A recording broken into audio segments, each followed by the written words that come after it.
E para começar a semana, a gente traz informações importantes sobre a profissionalização do trabalho do síndico, com o especialista em recursos humanos e administração de condomínios, Ricardo Carpati. São 8 horas e 32 minutos, nós estamos ao vivo para todo o Brasil com mais uma edição do nosso Tribuna Independente, direto da Casa do Tribuna aqui em São Paulo, feito com o coração, especialmente para você.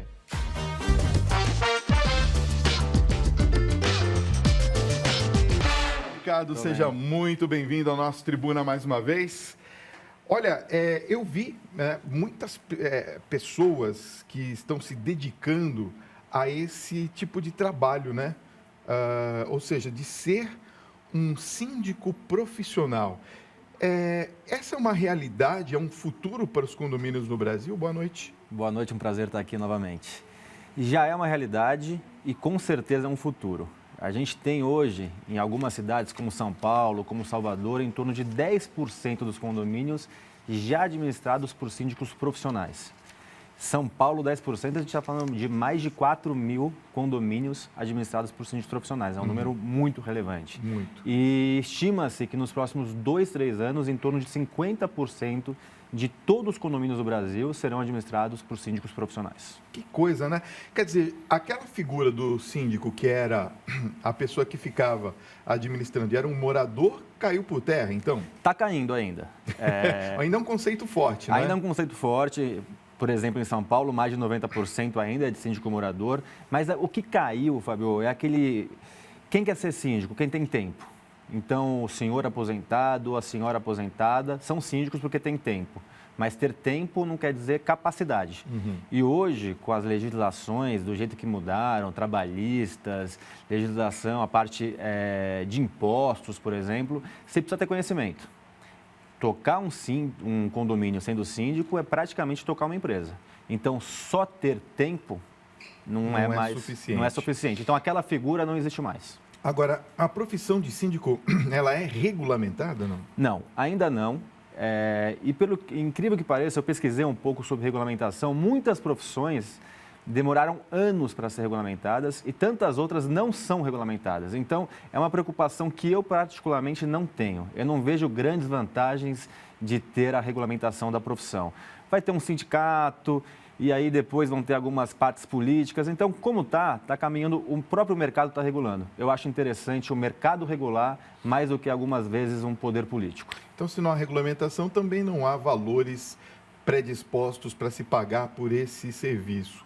Como é que se regula isso? É de uma forma automática? Como é que é? Eu vou chegar a falar uma coisa que é similar, por exemplo, a administração de condomínio. Tá. É uma profissão regulamentada, existem associações, sindicatos e não existe uma base de valores para serem cobrados. Muitas profissões regulamentadas não têm base de valores.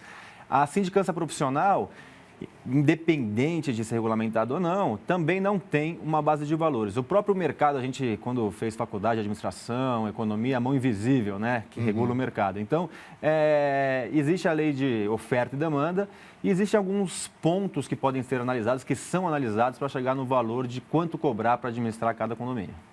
Você sabe que algumas pessoas que acabam se dedicando a esse serviço de síndico, mesmo sendo moradores, eu percebo que há uma predisposição até daqueles que têm, por exemplo, advocacia ou algum conhecimento a mais, e os próprios condôminos, quer dizer, o condomínio de uma maneira geral, Sim. reconhecem esses benefícios, vamos dizer assim, dessa pessoa e acabam até pagando um salário para que essa pessoa exerça profissionalmente essa função.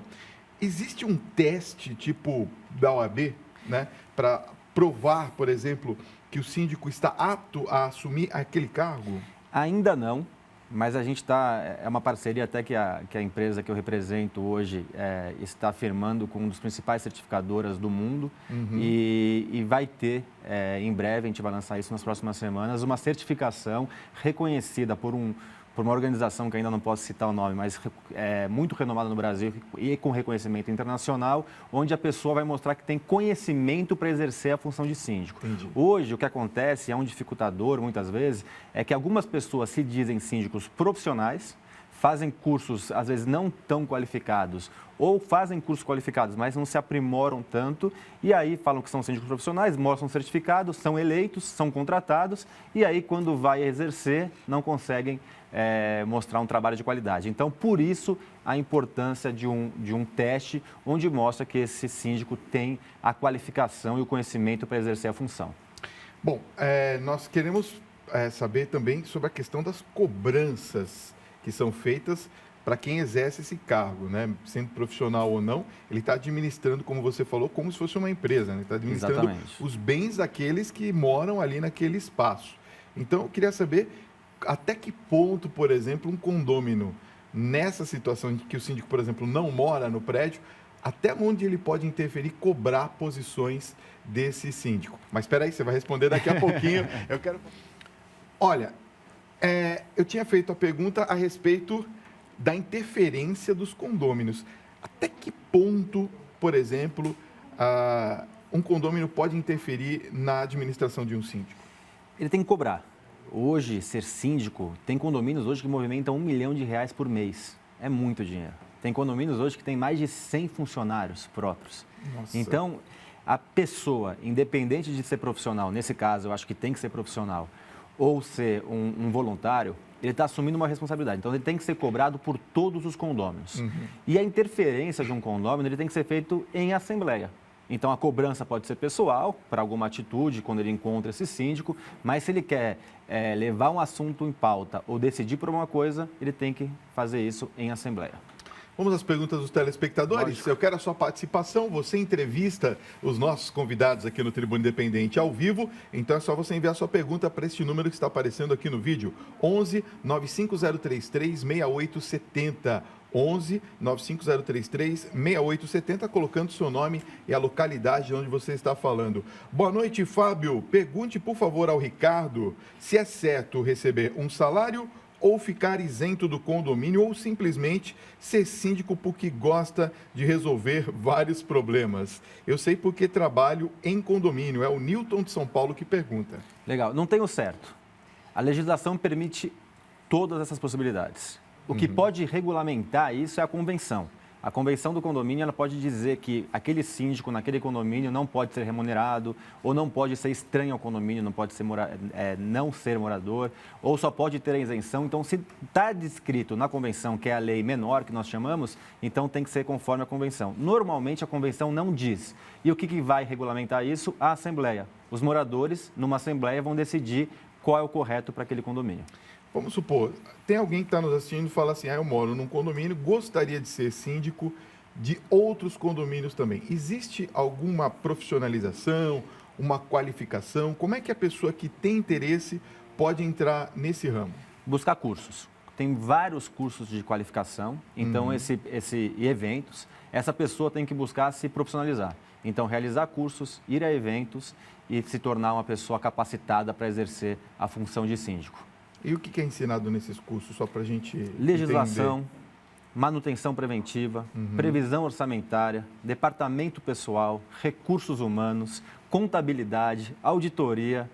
É muita coisa. É como se fosse uma empresa. Você vira um CEO de uma empresa. Eu falei, tem condomínios com 1 milhão por mês de arrecadação. Então, 1 milhão, muitas empresas, a maioria das empresas do Brasil não tem esse volume financeiro. Agora, a pessoa está assistindo a gente falando assim, bom, vou me profissionalizar e vou ser um síndico de carreira, vamos dizer assim.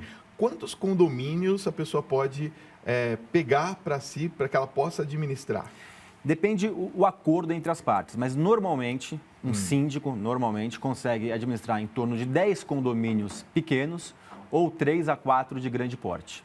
Hoje, um síndico profissional bem-sucedido consegue ter uma remuneração em torno de R$30 mil mensais, que é um valor muito alto para a realidade do nosso país. É verdade. E, no caso, por exemplo, vamos supor, a pessoa pode até se especializar nisso, abrir um escritório? Sim, tem muitas pessoas que, após esse sucesso de ter, por exemplo, 10 condomínios, ele abre um escritório, monta uma equipe e administra 20, 30, 40, 50 condomínios. Gerencia uma equipe. Exatamente. Então, desculpa. Não, pode falar, pode falar. Eu conheço alguns síndicos bem-sucedidos que começaram sozinhos, chegaram a 10 condomínios, depois normalmente traz um sócio, ou a esposa, ou um irmão, ou um amigo, ou uma pessoa do setor que conheceu em algum curso e começam a expandir. Hoje existem empresas com mais de 100 condomínios administrados. Que coisa! Olha, vai de encontro aqui a pergunta do Vinícius, que é administrador de São Luís do Maranhão, que está nos acompanhando. Ele perguntou assim: eu gostaria de saber se uma administradora pode ser um síndico profissional ou precisa ser somente a pessoa física? Vamos lá. Sempre o representante como síndico tem que ser uma pessoa física. Sempre? Sempre. Mas pode ser o contrato com uma empresa, só que representada por uma pessoa com CPF. Então, vou contratar, por exemplo, a Gabor RH, mas na figura do representado por Ricardo Carpati, CPF tal, RG tal. Então, o representante legal do condomínio é sempre uma pessoa física. O contrato pode ser feito com uma pessoa jurídica, mas representado por uma pessoa física. Entendi. Olha só a pergunta da Deise Rezende da Penha. Boa noite, Fábio. Boa noite, Ricardo. A síndica do nosso prédio não mora aqui. O condomínio tem 52 apartamentos e na última reunião ela aprovou o projeto para fazer uma churrasqueira, entre outras coisas. Somente 10 condôminos foram nesta reunião. É correto isso? O administrador faz parte do conselho. Vamos lá. Existe na legislação o que é permitido aprovar com 10 pessoas apenas, de 52, né, que ela falou. Existem algumas coisas que são possíveis, existem outras que não são possíveis, porque o quórum às vezes é metade mais um dos moradores, às vezes é 2/3. Então, o que diz a legislação? Normalmente, uma reforma de algo novo não pode ser feito com maioria simples, que seria apenas esses 10 que decidiram. Teria que ter pelo menos 50% mais um. Entendi. Boa noite, Fábio e Ricardo. Excelente essa temática, muito obrigado. Quais os critérios qualificadores para se tornar um síndico? Os outros condôminos podem auxiliar na gestão condominial deste síndico? É o Osmário de Feira de Santana que pergunta. Quem responde pelo condomínio é sempre o síndico, legal e moralmente. Só que é importante, como numa empresa, o CEO decidir tudo não é o mais indicado. Então, o ideal é que ele divida muitas responsabilidades com os moradores. A legislação obriga que tenha um corpo diretivo, onde esse corpo diretivo vai ser consultivo e também analisar o trabalho desse síndico. Mas, além desse corpo diretivo, é interessante que ele envolva outros moradores, formando, às vezes, comissão. Então, esses condomínios grandes têm comissão de festa, comissão de eventos, comissão de esportes. Então, é importante que ele envolva para que a gestão, a decisão é sempre dele, mas que a gestão e o envolvimento seja de mais pessoas e mais moradores. Agora, como que você vê, depois dessas informações, essa questão da profissão no momento atual? A gente está aí batendo a casa dos 12 milhões de desempregados, né? Então, acredito que seja uma opção até para pessoas que estão em casa desempregadas e têm essas qualificações. Você acha que isso é uma tendência do futuro, realmente, Ricardo? Eu te afirmo que sim. A gente verifica, por exemplo, de 3 anos para cá, subiu de menos de 0,5% a participação de sindicância profissional para algumas capitais como São Paulo, em torno de 10%.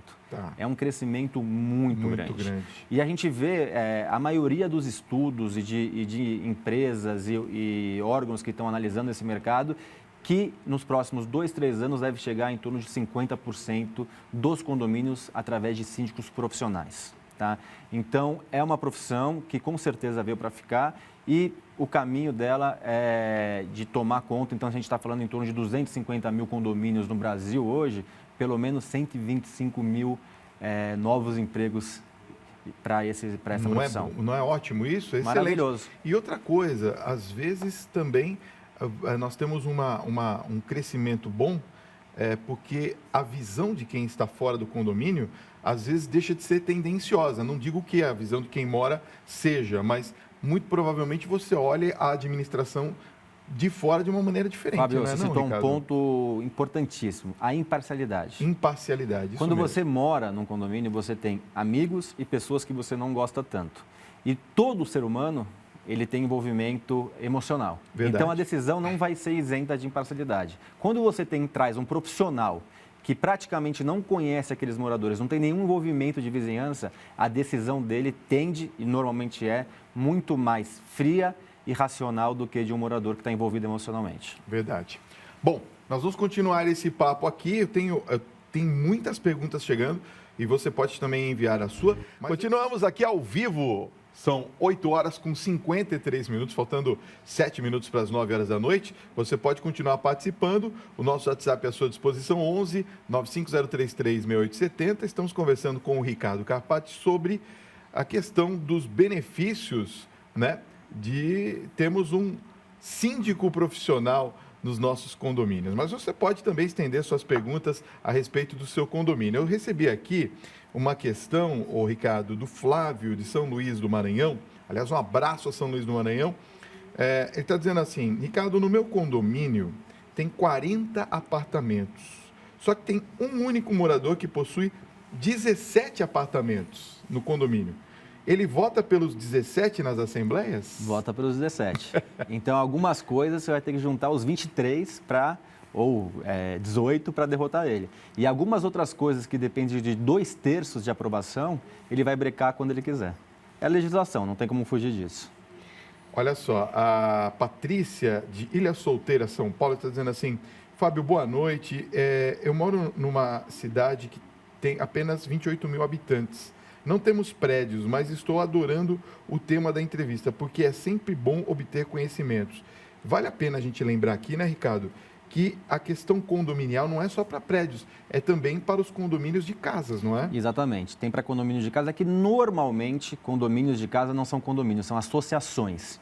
E associações não têm síndicos e sim presidentes. Mas nada impede, algumas associações já estão contratando síndicos profissionais, não para exercer o papel de síndico, porque ele não pode, ele tem que ser o presidente da associação, e normalmente a associação, ela prevê que o síndico tem que ser um morador, mas para fazer uma consultoria e exercer uma função de síndico não legal, mas mais executiva dentro de um empreendimento como esse. Os demais, é possível, e os demais que são realmente condomínios, alguns são, pode contratar um síndico profissional normalmente. Olha, o Wagner de São Paulo pergunta: qual é a melhor escola para fazer o curso? Eu sou formado, Ricardo, em ciências contábeis. Preciso abrir uma empresa para administrar um condomínio? Qual que é o primeiro passo para eu encontrar o primeiro condomínio? Eu já fui zelador, posso ser síndico? Legal, com certeza. Eu sou meio suspeito de falar qual é a melhor escola, né? Eu sou pioneiro, a Gabor RH é pioneiro na criação da formação de síndico profissional. Quando eu lancei isso, queriam me colocar num hospício, falaram que eu estava maluco. Eu fugi de 3 e estou aqui hoje. Está aqui hoje. E a gente está hoje já em 4 cidades do Brasil, em 4 estados, e vamos chegar em 10 até 2020. Então, eu sou suspeito, mas existem outros cursos de qualidade. Agora, sobre ele ter que abrir uma empresa, não é obrigado ele abrir uma empresa. Ele pode ser o síndico como pessoa física, mas para o condomínio fica mais caro, em termos de tributo, contratar uma pessoa física. Então, o ideal é que ele abra uma empresa para que o condomínio contrate ele como uma empresa para que pague menos impostos. Isso aumenta a probabilidade... Opa, me enrolei todo aqui. Probabilidade dele de ser o escolhido para ser um síndico profissional. Olha só, tem uma pergunta aqui, a pessoa não enviou o nome, vamos ver se ela envia até eu terminar a questão. Boa noite, Fábio. Boa noite, Ricardo. Está perguntando se um síndico pode tomar decisões de mexer em benfeitorias do condomínio sem fazer uma assembleia. Tipo assim, ela dá um exemplo. Mudar os portões de uma portaria que foi entregue pela construtora dos fundos para frente, alegando que é para melhor segurança, mas continua na mesma de antes. E mudar, por exemplo, a portaria sem ter esta assembleia. A Cidinha que está perguntando. A maioria dos casos como esse, citado pela Cidinha, é obrigatório uma assembleia e às vezes até com quórum qualificado, tá? Mesmo que não seja obrigatório, alguns itens não são obrigatórios, é muito discutível, porque a lei é interpretativa. Mesmo que ele ache uma brecha na lei para poder tomar decisão sozinha, não é interessante. Porque algumas decisões de volume de dinheiro muito alto, é sempre interessante você chamar uma assembleia e dividir isso com os condôminos e que a maioria escolha o que é melhor para o condomínio e não uma pessoa só. Olha só, tem uma pergunta muito interessante. Boa noite, Fábio e Ricardo. Se o condômino não pagar a taxa condominial, ele pode perder o apartamento? E se o síndico não apresentar os balancetes mensais e estiver fazendo algum tipo de furto com relação ao valor administrado, nós podemos entrar contra esse síndico? É o Nelson Oliveira que está perguntando. Quem não paga a condomínio, depois de um tempo, o apartamento pode ir a leilão, ele perde a unidade. Sobre o síndico que não presta contas, por exemplo, ou faz qualquer tipo de irregularidade, 1/4 dos condôminos podem convocar uma assembleia e destituir esse síndico. Ah, não sabia disso. Esse é o caminho mais rápido. 1/4? 1/4. Vai lá e fala, nós não queremos mais o síndico. Convoca, faz uma convocação, legal, todo mundo tem que ser convocado, chama uma assembleia, explica o motivo, tem que ter uma razão, por que não quer mais esse síndico, não pode simplesmente eu não quero porque não quero. Ele não prestou contas, por exemplo, é uma razão bem contundente, Bem e aí, nessa assembleia, a maioria simples destitui esse síndico. Ok, olha, quero agradecer sua presença, passar os seus contatos, estão aparecendo aqui no vídeo, olha só. Gabor RH, é fácil para você entrar no site, olha aqui, ó, tá aparecendo aqui www.gaborrh.com.br. O telefone está aparecendo também no vídeo. Para mais dúvidas, de repente não deu para você perguntar aqui, pode ligar para o Ricardo. 11 2366, 11 São Paulo, né? 2366 6500, 2366-6500. Ricardo, obrigado pela sua presença mais uma vez aqui, viu? Eu que agradeço, é um prazer sempre grande. Prazer é nosso, obrigado por ter vindo.